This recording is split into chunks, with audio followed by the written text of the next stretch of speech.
আমি শুনতে পেরেছি যে আপনার মা নাকি বলেছেন যে আপনার মা আপনাকে টিভিতে দেখতে চান এবং আপনাকে বলেছেও যে আপনাকে কবে টিভিতে দেখতে পারবে। তো এখন কি টিভিতে তিনি দেখেছেন? তার অনুভূতি কি? সত্যি কথা বলতে আপু যে বাসায় কোনো টেলিভিশন নেই আমার। আর মানে একটা ছিল, টেলিভিশনটা নষ্ট হয়ে গেছে, তো ওটা আর ঠিক করা হয়নি।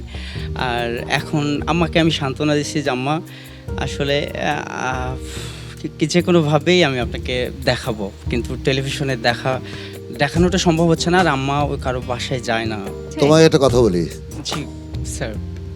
যে করে হোক তোমার কালকে একটা টিভি তোমার কাছে পৌঁছে যাবে। স্যার অনেক ধন্যবাদ স্যার।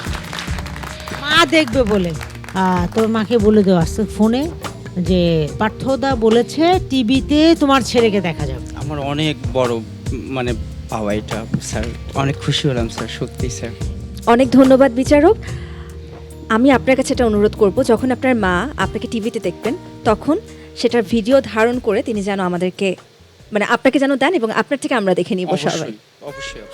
নাও ছাড়িয়া দে পালুরাইয়া দে, ছল ছলাইয়া চলুক রে নাও মাছ দইরা দিয়া, চলুক মাছ দইরা দিয়া।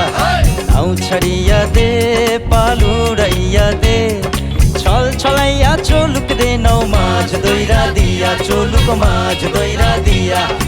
উড়ালি বিড়ালি বাবে নাওয়ের বাদাম নড়ে,